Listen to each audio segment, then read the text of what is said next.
नमस्कार, जय हिंद, जय Bharat and welcome to Dev talks. This is Adi Achin. जैसे-जैसे यूनुस का टाइम आगे जा रहा है, हमको ये भी दिखता है कि भई यूनुस का टाइम खत्म भी होने वाला है। कल बांग्लादेश के आर्मी चीफ ने ऐसे-ऐसे स्टेटमेंट दे दिए जहां पर यूनुस को कल रात को ज़रूर नींद नहीं आई होगी।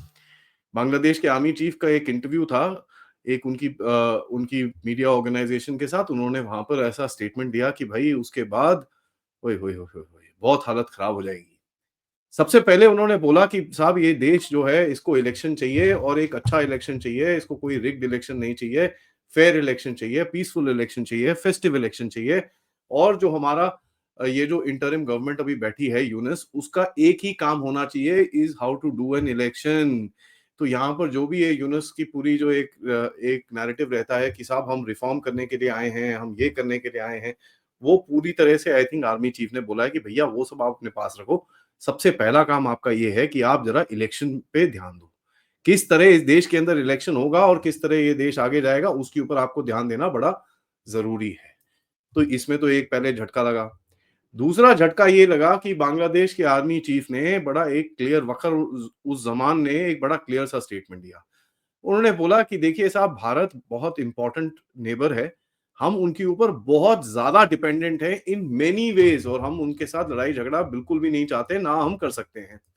उन्होंने ये बोला कि साहब जो भारत का इंटरेस्ट है in stability in this region and Bangladesh को कभी भी ऐसा नहीं लगना चाहिए कि भारत उनको डोमिनेट करने की कोशिश कर रहा है।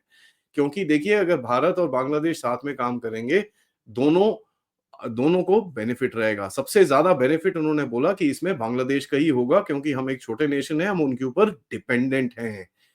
ये चीज़ बड़ी इंटरेस्टिंग है क्योंकि आप देखिए बांग्लादेश के अंदर इस टाइम पे यूनुस-पूनुस की गवर्नमेंट और ये जितने भी स्टूडेंट सो कॉल्ड लीडर्स हैं, इनकी तरफ से तो एक बॉयकॉट भारत कैंपेन चल रहा है। तो ये बॉयकॉट भारत कैंपेन के चलते-चलते अब ऐसी-ऐसी स्टेटमेंट अगर आर्मी चीफ से आ गए, जिसके कंधों पे ये लोग बैठ के अभी सरकार में बैठे हैं, तो ऑब्वियसली इनको पता चलेगा कि इनके नीचे जो कंधे थे वो अब हट चुके हैं। और यहाँ पर देखिए मैंने आपको बताया था जब सीडीएस साहब की इनके साथ मीटिंग हुई थी, तब इनका थोड़ा सॉफ्टवेयर अपडेट हुआ होगा क्योंकि उससे पहले तक ये काफ़ी यूनुस करते थे। जैसे ही वो मीटिंग हुई उसके बाद से इनका थोड़ा-सा नज़रिया, दुनिया को देखने का नज़रिया और इनके स्टेटमेंट्स भी पूरी तरह से चेंज हो चुके हैं। मैंने आपसे पहले भी रिपोर्ट करा और यूनुस और ये आर्मी चीफ के बीच में वैसे भी बातें नहीं होती हैं और आर्मी चीफ इस टाइम पे बोलता है फ्रीडम और डेमोक्रेसी है तो यूनुस के अगेंस्ट में जो क्रिटिसिज्म है वो होना चाहिए, देयर इज नो क्वेश्चन। वो चीज अब यूनुस को बिल्कुल पसंद नहीं आती। बांग्लादेश की गवर्नमेंट की देखिए हालत इस टाइम पे ऐसी है कि वो बोल रहे हैं कि जितने भी हम लोग उल्टे काम कर सकते हैं फटाफट कर लेते हैं। तो हिंदुओं को गवर्नमेंट जॉब से हटाने से लेकर हिंदू मंदिर के ऊपर अटैक, क्रिश्चियंस के ऊपर अटैक, माइनॉरिटीज के ऊपर अटैक और ये सब चीजें चल रही हैं। यहाँ तक कि अभी वेस्टर्न मीडिया की तरफ से भी ये रिपोर्ट होना शुरू हो चुका है।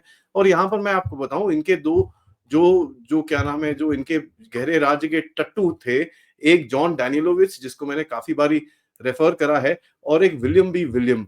ये दोनों को अब एफएआरए फॉरेन एजेंट्स रजिस्ट्रेशन एक्ट के तहत अभी यूएस के अंदर प्रोसिक्यूट किया जाएगा। इनके इनके ऊपर मैक्सिमम ऑफ 5 इयर्स पनिशमेंट और $2.5 लाख का जुर्माना इनको लग सकता है क्योंकि ये अभी लोग बोल रहे हैं कि साहब और ये यूएस की तरफ से आया है कि साहब ये लोग बहुत आगे जाके बहुत ही ज्यादा एकदम एक्टिविस्ट टाइप बन चुके हैं। यहां पर बोला case of William B William, John Danielich and Mushfiqul Fazal Ansari. Mushfiqul Fazal Ansari जो एक ब्रिटिश सिटीजन है, इनके ऊपर सर्टेन जो चार्जेस लगेंगे उसके अंदर 6 महीने का फाइन और $5,000 और जो बड़े चार्जेस लग सकते हैं उसके अंदर 5 साल की कैद और $2.5 लाख का इनके ऊपर फाइन लग सकता है।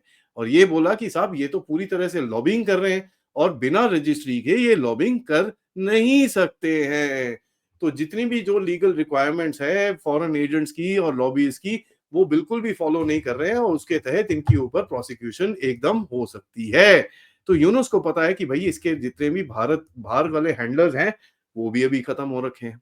अब देखिए इनका जो जुलाई प्रोक्लेमेशन था कि भाई हम तो 31 दिसंबर को खड़े होके हम तो एकदम जो मुजीबिस्ट कॉन्स्टिट्यूशन जिसको बोलते हैं उसको पूरी तरह से हटा देंगे और हम बिल्कुल भी इसको फॉलो नहीं करेंगे। ये सब चीजें जो थी वो पूरी तरह से फेल हो गई हैं। यहाँ पता चला कि भाई 1000 टका पर पर्सन देने की कोशिश कर रहे थे और इन लोगों को 30 लाख लोग गैदर करने थे इसके लिए। लेकिन फनी चीज क्या हुई, घंटा नहीं आया कोई। क्योंकि यहाँ पर एक बड़ा ज़बरदस्त सी चीज़ हुई है कि बीएनपी अभी साइड पे खड़ी होगी, बोलती भैया ये जो चीज़ें चल रही हैं, ये बिल्कुल भी ठीक नहीं है। क्योंकि बीएनपी को पता है कि साहब अगर ये कॉन्स्टिट्यूशन गया, तो साहब इनका भी कोई चांस नहीं है वापस आने का, ये भी सारे जेल में बैठे होंगे। अब देखिए एक प्रोटेस्ट तो हुआ, ठीक है? अब ये प्रोटेस्ट हुआ, वो उसमें वो थे, उसके अंदर 500,000 लोग थे। तो उसके लिए किसके लिए प्रोटेस्ट करा कि शेख हसीना को वापस लेके आओ करके एक प्रोटेस्ट हुआ, 1 डेढ़ घंटे के लिए हुआ करा और लेकिन वहाँ से चले गए। अब प्रोटेस्ट देश है, उस वो ये सब चीज़ें तो होंगी, होंगी। सबसे बड़ा इनकी जो कंस्पिरेसी थ्योरी चल रही है, सीसीटीवी फुटेज जो सेक्रेटेरिएट में आग लगी। कुछ इमेजेस दिखाई, कुछ इमेजेस नहीं दिखाई, कई लोग बड़े-बड़े सवाल पूछ रहे हैं कि आप इमेज क्यों नहीं दिखाते यार? और एक मेन कंस्पिरेटर जिसका नाम है मोहम्मद हसीब, उसका नाम अभी बाहर आ रहा है क्योंकि ये भैया ने पहले तो आग लगाई, उसके बाद जो एक फायरमैन इसको इसको चेज़ करने की कोशिश कर रहा था, उसको भी मारा है। तो पूरी तरह से कवर अप करने की कोशिश की जा रही है, लेकिन वो अभी सक्सेसफुल नहीं हो रहा है। लेकिन इनके गधों जैसे जो अकाउंट्स हैं, कहते हैं भई $75 मिलियन भारत को डेली लॉस हो रहा है।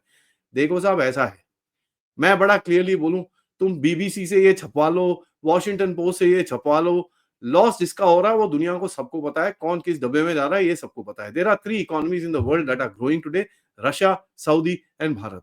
ठीक है? तो ये चीज़ ना किसी और को दिखाना, ये तो मतलब बोलते हैं ना कि यार ये पाकिस्तानियों से भी वर्स्ट इनकी आदत हो रखी है कि बिल्कुल भी सच बोलने का तो इनका वो चक्कर ही नहीं है। रोहिंग्यास की तरफ भैया हालत खराब है क्योंकि वहां पर रोहिंग्या रोहिंग्या के प्रोटेस्ट शुरू हो गए अभी ये इंटरिम गवर्नमेंट। अब भैया देखिए ये तो बड़ी अजीब चीज है, इनका एक एक मिनिस्टर तो खुद ही रोहिंग्या है, ऊपर से यूनुस भी एक लीडर है रोहिंग्या ऑर्गेनाइजेशन का, लेकिन वो रोहिंग्या को भी पता है यार ये साले हमको कहीं पे गड्ढे में डालेंगे। तो रोहिंग्या ने बड़ा जोर से कल एक प्रोटेस्ट करा जिसमें करीब करीब 1 से 1.5 लाख लोग आके खड़े हो गए और बोला कि साहब ये जितने भी हम हमारे को रिपैट्रिएशन करना है आप करिए, जो भी हमारे साथ करना है करिए, ये चीज़ जो हमको यहाँ पर साइड में बिठा के रखा हुआ है ये ठीक नहीं है। टर्न्स आउट देखिए ब्रिटेन से एक खबर आई कि ये जो ग्लूमिंग गैंग काफ़ी सारे बात चलते थे, जो पहले पाकिस्तानियों पे चलते थे, अब पता चला उसके अंदर बहुत सारे कंगालू भी घुसे हुए हैं। तो यार अब देखिए बोलते हैं ना हर जगह इनकी जो पैंट उतर रही है और यूनुस को समझ में नहीं आ रहा भाई किस तरह से कौन-सी बेल्ट पहन के इसको ऊपर रखा जाए। और ये मैं आपको बड़ा क्लियरली बता दूँ अभी तो भारत शुरू हुआ है। इन लोगों को देखना चाहिए कि भई पाकिस्तान की हालत क्या हो रखी है। कल कंगालुओं को जो भारत में रहने के लिए एक बड़ा इंसेंटिव होता था, स्पेशली दिल्ली वाले एरिया में चीफ इलेक्टोरल ऑफिसर दिल्ली की तरफ से एक स्टेटमेंट आया कि साहब अगर आपके पास वोटर आईडी हो भी तो कोई गारंटी नहीं है कि आप वोट कर सकते हो। भाई, ये क्या हुआ भाई? तो यहाँ पर ये पता चला कि दिल्ली और बिहार जिसमें अपकमिंग इलेक्शंस हैं और सारे देश में as a matter of fact अभी revision of electoral rolls start हो जाएगा 1 जनवरी 2025 से। लेकिन इस बार ये फोकस सबसे ज़्यादा दिल्ली और बिहार के अंदर है। तो जब अब देखें ज़रा मज़ा और भी आएगा बहुत। अब देखें कि भई मैंने आपको बताया कि इनके ऊपर क्रैकडाउन तो बड़ा ज़बरदस्त चल रहा है, ठीक है? और ये धनाधन, धनाधन, धनाधन चल रहा है। एक बंदा पकड़ा कल, मोहम्मद आरिफ करके उसका नाम था, जिसने अ कितने अबाउट 55 55,000 बांग्लादेशियों को यूपी में सेटल किया है। तो यूपी में क्रैकडाउन अभी शुरू हुआ है और एक ही झटके में देखिए आइडेंटिफिकेशन कितने का हुआ 55,000। अब ये 55,000 का आइडेंटिफिकेशन के बारे में जो मेन मेन नेक्सस वाला बंदा था, वो तो पकड़ा गया। अब पिछवाड़े तोड़े जाएँगे और उसके बाद आपको पता है फिर क्या कहाँ-कहाँ से किधर-किधर निकलेंगे।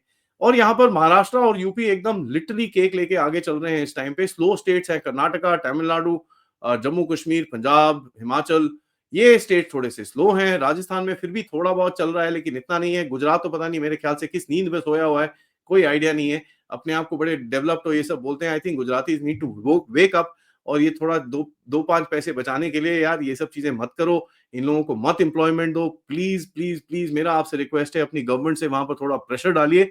1-2 क्रैकडाउन वहाँ पर हुए हैं बट गुजरात में अभी भी इतना इतना कुछ हुआ नहीं है। अब ये भी हो सकता है कि गुजरात के अंदर पॉपुलेशन ज़्यादा ना हो, बट हैविंग सेड दैट मुझे ये भी पता है कि घर में काम करने वाले और ये जो बस्तियाँ वहाँ पर भी बसी हुई हैं, इसका तो मेरे पास ग्राउंड रिपोर्ट है। उसके अंदर भी एक क्रैकडाउन ज़रा शुरू होना चाहिए। तो मेरे प्यारे गुजराती भाइयों, ज़रा थोड़ा-सा अपने गवर्नमेंट के ऊपर प्रेशर डालिए। वेस्ट बंगाल भी थोड़ा-सा स्लो है, कभी-कभार झटके में एक्शन में आ जाता है, फिर थोड़ा सो जाता है, फिर झटके में एक्शन में आता है, फिर थोड़ा सो जाता है। लेकिन सबसे ज़्यादा एक्टिव स्टेट्स हैं यूपी, महाराष्ट्र एंड असम। ये 3 स्टेट्स के अंदर जबरदस्त इस टाइम पे क्रैकडाउन चल रहा है इनके ऊपर और ये सुनने में आ रहा है कि एक्सफिल्ट्रेशन जो यहाँ से बाहर भागने की जो चीज़ें हैं, वो भी शुरू हो चुकी हैं। अपना महाराष्ट्र एटीएस ने कल 9-10 बंदे एक जगह से पकड़े और दूसरी जगह पे करीब 50 बंदे पकड़े, दोनों एटीएस एटीएस से पकड़े। एटीएस से पकड़ने का आपको मैंने जैसे पहले भी बताया, एक बड़ा सिंपल सा एनालिसिस रहता है कि साहब जब भी एटीएस से कोई पकड़ा जाए that means there is a larger conspiracy at play. तो इनके ऊपर भैया क्रैकडाउन होगा, इन्वेस्टिगेशन होगी, उसके बाद जो-जो चीजें बाहर निकलेंगी, फिर और क्रैकडाउन आगे जाएगा। तो देखिए गेम शुरू हो चुकी है काफ़ी हद तक बांग्लादेश के इस दौर के अंत की, और ये ज़्यादा टाइम चलेगा नहीं। कई लोगों ने काफ़ी फेक न्यूज़ फैलाई कि भई आराकान ने कैप्चर कर लिया, ये कर लिया। यहाँ पर मैं आपको बड़ा क्लियरली बता दूँ, आराकान वालों से मेरी थोड़ी बात हुई है और as a matter of fact मैंने उनसे पूछा ये चीज़ कि आप क्या करना चाह रहे हैं? उन्होंने बोला देखिए सर अभी तक तो हमारा बड़ा सिंपल सा नज़रिया है, अभी तक ये जितनी भी फिशिंग चलती थी हमारे पानी के आस-पास बांग्लादेशी फिशिंग ट्रॉलर्स की तरफ से, हमारा सबसे पहला वो नज़रिया रहेगा कि पहले उनको ज़रा रोका जाए। और उन्होंने मेरे को ये भी बताया कि करीब 60 से ज़्यादा बोट्स डेली बेसिस में वहाँ पर आती हैं, जिनमें हम अभी अभी उन वो भगा नहीं पाए हैं, लेकिन कहते हैं अगले हफ्ते में आप देखेंगे कि इनकी उनके ऊपर क्रैकडाउन होगा और ये सेंट मार्टिन आइलैंड्स की तरफ जाने वाला नाफ रिवर से जो भी एक रास्ता है, उसको ब्लॉकेड किया जाएगा और बांग्लादेशी बोट्स को वहाँ पर जाने की बिल्कुल भी परमिशन नहीं होगी। तो ये एक पॉसिबिलिटी है कि भैया एक्सेस जो है बांग्लादेशियों का वो काट दिया जाए और जो बेचारे वहां पर कंगालू बैठे हुए हैं उनका पूरी तरह से एक्सेस कट जाएगा। तो ये एक चीज मेरे को दिखती है होते हुए, and these are first hand reports that I have got from the Arakans itself. Obviously वो क्या कर रहे हैं, किस तरह कर रहे हैं, इन चीजों के बारे में तो वो बताएंगे नहीं, बट दे टोल्ड अस कि सर पब्लिक डोमेन में तो है, हम आपको थोड़ा सा इसके बारे में रीइंफोर्स करेंगे कि सब ये जो नाफ रिवर है और यहाँ पर इलीगल जो फिशिंग होती है बांग्लादेशियों की तरफ से, हम उसको रोकने के लिए पूरी पूरी कार्रवाई अगले हफ्ते में करेंगे। सो आई एम अवेटिंग, देखते हैं कि भाई उस इन्फॉर्मेशन जो मेरे को मिली है वो ठीक है कि नहीं है। That I will confirm to you as soon as कुछ ग्राउंड में कुछ होता है या फिर मेरे पास कोई और इन्फॉर्मेशन आती है। तब तक ये वीडियो को लाइक करिए, सब्सक्राइब करिए चैनल को अगर आपने नहीं करा है, most importantly share this with your friends and families. मैं हमेशा से ये बोलता हूँ गाइस, आपके सपोर्ट से हम लोग आज इस जगह पे पहुंचे हैं, तो please please please keep your hand on us, हमारे सिर पे अपना हाथ जरूर रखिएगा। और अगर आप इस चैनल की तरफ कंट्रीब्यूट भी करना चाहते हैं तो आप कर सकते हैं यूजिंग द क्यूआर कोड या फिर पेपैल या फिर सुपर स्टिकर, सुपर चैट्स या मेंबर्स बन के भी। Thank you so much for watching. जय हिंद, जय भारत।